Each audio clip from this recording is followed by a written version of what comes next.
Hello everyone. ಹೊರಗಡೆ ಲೈಟಾಗಿ ಮಳೆ ಬರ್ತಾ ಇದೆ. ಕ್ಲೈಮೇಟ್ ಮಾತ್ರ ಸಖತ್ತಾಗಿ ಕೂಲ್ ಆಗಿದೆ. ಈ ಕ್ಲೈಮೇಟ್ ಅಲ್ಲಿ ಒಂದು ಒಳ್ಳೆ ಖಡಕ್ ಆಗಿರೋ ರಸಂನ ತಿಂತಾ ಇದ್ರೆ ನಗಡಿ, ಕೆಮ್ಮು, ಮೈ ಕೈ ನೋವು ಏನಿದ್ರು ಓಡೋಗ್ಬಿಡುತ್ತೆ. ಸೊ ಬನ್ನಿ ಕ್ವಿಕ್ ಆಗಿ 5 ನಿಮಿಷದಲ್ಲಿ ಒಂದು ಒಳ್ಳೆ ಖಡಕ್ ಆಗಿರೋ ರಸಂನ ಮಾಡ್ಕೊಳ್ಳೋಣ. So welcome to desi eat desi love desi. ಹೇಗಿದ್ದೀರಾ ಎಲ್ಲರೂ? Okay, let's begin. ಮೊದಲಿಗೆ ನಾನು ಒಂದು 4 ರಿಂದ 5 ಸ್ಪೂನ್ ಅಷ್ಟು ತೊಗರಿ ಬೇಳೆನ ಕುಕ್ಕರ್ಗೆ ಹಾಕಿ ಅದನ್ನು ಕುದಿಸ್ಬಿಟ್ಟು ಅದರದ್ದು ಕಟ್ಟನ್ನ ತೆಕ್ಕೊಂಡಿದ್ದೀನಿ. ನೆಕ್ಸ್ಟ್ ಮಿಕ್ಸಿ ಜಾರ್ಗೆ ಕೆಲವೊಂದು ಐಟಮ್ಸ್ನ ಹಾಕಿ ಖಡಕ್ಕಾಗಿರೋ ಮಸಾಲಾನ ರೆಡಿ ಮಾಡ್ಕೊಳ್ಳೋಣ. ಸೊ ಮೊದಲಿಗೆ ಇಲ್ಲಿ ನಾನು 1 ಮೀಡಿಯಂ ಸೈಜ್ ಟೊಮ್ಯಾಟೋನ ಕಟ್ ಮಾಡಿ ಹಾಕ್ತಾ ಇದ್ದೀನಿ. ಆಮೇಲೆ ಒಂದು ಅರ್ಧ ಗಡ್ಡೆ ಅಷ್ಟು ಅಂದರೆ ಒಂದು 8 ರಿಂದ 9 ಬೆಳ್ಳುಳ್ಳಿನ ಹಾಕ್ಕೊಳ್ಳಿ. ಆಮೇಲೆ 1.5 ಸ್ಪೂನ್ ಅಷ್ಟು ಜೀರಿಗೆನ ಹಾಕ್ಕೊಳ್ಳಿ. ನೆಕ್ಸ್ಟ್ ಒಂದು 2 ರಿಂದ 3 ಸ್ಪೂನ್ ಅಷ್ಟು ಕಾಳು ಮೆಣಸನ್ನ ಹಾಕ್ಕೊಳ್ಳಿ. ಪೆಪ್ಪರ್ನ ಹಾಕ್ಕೊಳ್ಳಿ.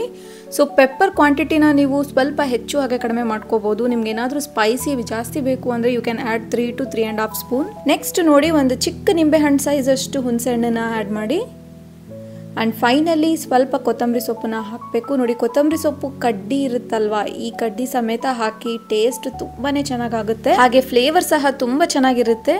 ಓಕೆ, ನೆಕ್ಸ್ಟ್ ಈಗ ಇದನ್ನ ಫೈನ್ಲಿ ಪೇಸ್ಟ್ ಆಗಿ ಗ್ರೈಂಡ್ ಮಾಡ್ಕೊಳ್ಳಿ. ಅಂಡ್ ಇದನ್ನ ಮಾಡ್ತಾನೆ ಮಾತ್ರ ಒಂದು ಸ್ಪೆಷಲ್ ರಿಕ್ವೆಸ್ಟ್, ನೀವೇನಾದ್ರೂ ನನ್ನ ಚಾನಲ್ಗೆ ಹೊಸಬ್ರಾಗಿದ್ರೆ ಪ್ಲೀಸ್ ಈಗಲೇ ಸಬ್ಸ್ಕ್ರೈಬ್ ಮಾಡ್ಕೊಳ್ಳಿ, ಹಾಗೆ ಬೆಲ್ ಐಕನ್ನ ಪ್ರೆಸ್ ಮಾಡಿ and please support me. Okay, ಇದು ಫೈನ್ ಆಗಿ ಪೇಸ್ಟ್ ಆಗಿದೆ. ನೆಕ್ಸ್ಟ್ ಈಗ ಕುಕ್ಕರ್ಗೆ ನಾನು ಒಂದು 3 ರಿಂದ 4 ಸ್ಪೂನ್ ಅಷ್ಟು ಎಣ್ಣೆನ ಹಾಕ್ತಾ ಇದ್ದೀನಿ. ಅದಕ್ಕೆ ಒಂದು ಅರ್ಧ ಸ್ಪೂನ್ ಅಷ್ಟು ಸಾಸಿವೆ ಹಾಗೆ ಒಂದು ಅರ್ಧ ಸ್ಪೂನ್ ಅಷ್ಟು ಜೀರಿಗೆನ ಆ್ಯಡ್ ಮಾಡಿ. ನೆಕ್ಸ್ಟ್ 1-2 ಒಣಮೆಣಸಿನ್ಕಾಯಿನ ಹಾಕಿ, ಆನಂತರ 1-2 ಕಡ್ಡಿಯಷ್ಟು ಕರಿಬೇವನ್ನ ಹಾಕಿ ಸ್ವಲ್ಪ ಫ್ರೈ ಆಗೋಗ್ಬಿಡಿ. ಆಮೇಲೆ ಇದಕ್ಕೆ ಗ್ರೈಂಡ್ ಮಾಡ್ಕೊಂಡಿರೋ ಮಸಾಲಾನ ಆ್ಯಡ್ ಮಾಡಿ. ಸೊ ಲೋ ಫ್ಲೇಮಲ್ಲಿ ಇದನ್ನ ಚೆನ್ನಾಗಿ ಫ್ರೈ ಮಾಡ್ಕೋಬೇಕು. ಇದ್ರದ್ದು ಘಮ ಬರೋವರೆಗೂ ಚೆನ್ನಾಗಿ ಇದನ್ನ ಫ್ರೈ ಮಾಡ್ಕೊಳ್ಳಿ. ಇದು ಫ್ರೈ ಆಗೋಕ್ಕೆ ನಿಮಗೆ ಒಂದು 2 ರಿಂದ 3 ನಿಮಿಷ ಆಗುತ್ತೆ. ಸೊ ಲೋ ಫ್ಲೇಮಲ್ಲೇ ಇದನ್ನ ಫ್ರೈ ಮಾಡ್ಕೊಳ್ಳಿ, ಮಸಾಲ ಸೀದೋಗೋಕೆ ಬಿಡಬೇಡಿ. ಓಕೆ, ನಾನು ಫ್ರೈ ಮಾಡ್ತಾ ಆಗಲೇ 3 ನಿಮಿಷ ಆಗಿದೆ ಆ್ಯಂಡ್ ಇದ್ರದ್ದು ಘಮ ಸಹ ತುಂಬ ಚೆನ್ನಾಗಿ ಬರ್ತಾ ಇದೆ. ಸೊ ಈಗ ಇದಕ್ಕೆ ನಾವು ಬೇಳೆ ಕಟ್ಟನ್ನ ಆ್ಯಡ್ ಮಾಡೋಣ. ಓಕೆ, ಈಗ ಒಂದ್ಸಲ ಇದನ್ನ ಚೆನ್ನಾಗಿ ಮಿಕ್ಸ್ ಮಾಡ್ಕೊಳ್ಳಿ. ಆ್ಯಂಡ್ ನೆಕ್ಸ್ಟ್ ಈಗ ಇದಕ್ಕೆ ರುಚಿಗೆ ತಕ್ಕಷ್ಟು ಉಪ್ಪನ್ನ ಆ್ಯಡ್ ಮಾಡಿ.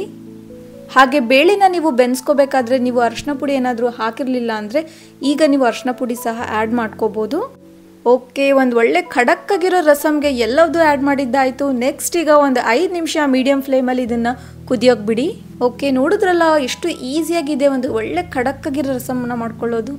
ಸೊ ಒಂದ್ಸಲ ನೀವು ಇದನ್ನು ಟ್ರೈ ಮಾಡಿ, ತುಂಬ ಅಂದರೆ ತುಂಬ ಚೆನ್ನಾಗಿರುತ್ತೆ. ಹಾಗೆ ಟ್ರಸ್ಟ್ ಮೀ, ನಿಮ್ಗೆ ಏನಾದರೂ ನಗಡಿ, ಕೆಮ್ಮು ಏನಾದರೂ ಇದ್ದರೂ ಇದು ತಿಂದ ತಕ್ಷಣ ನಿಮಗೆ ತುಂಬ ರಿಲ್ಯಾಕ್ಸ್ ಆಗಿ ಫೀಲ್ ಆಗ್ತೀರಾ ನೀವು.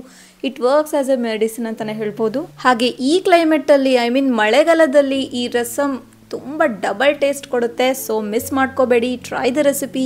ಸೊ ಇವತ್ತಿನ ರೆಸಿಪಿ ನಿಮ್ಮೆಲ್ಲರಿಗೂ ಇಷ್ಟ ಆಗಿದ್ರೆ ಪ್ಲೀಸ್ ಒಂದು ಲೈಕ್ ಕೊಡಿ. ಹಾಗೆ ಇನ್ನೂ ಸಬ್ಸ್ಕ್ರೈಬ್ ಮಾಡ್ಕೊಂಡಿರಲಿಲ್ಲ ಅಂದರೆ ಪ್ಲೀಸ್ ಈಗಲೇ ಸಬ್ಸ್ಕ್ರೈಬ್ ಮಾಡ್ಕೊಳ್ಳಿ.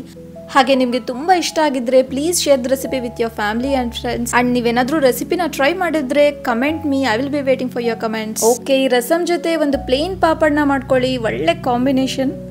So let's taste. ವಾವ್, ತುಂಬ ಅಂದರೆ ತುಂಬ ಚೆನ್ನಾಗಾಗಿದೆ. ಈ ಕ್ಲೈಮೇಟಲ್ಲಿ ಪರ್ಫೆಕ್ಟ್ ರೆಸಿಪಿ ಅಂತಲೇ ಹೇಳ್ಬೋದು. ಸೊ ತುಂಬ ಟೇಸ್ಟಿಯಾಗಿದೆ. Please try the recipe, don't miss the tasty recipe.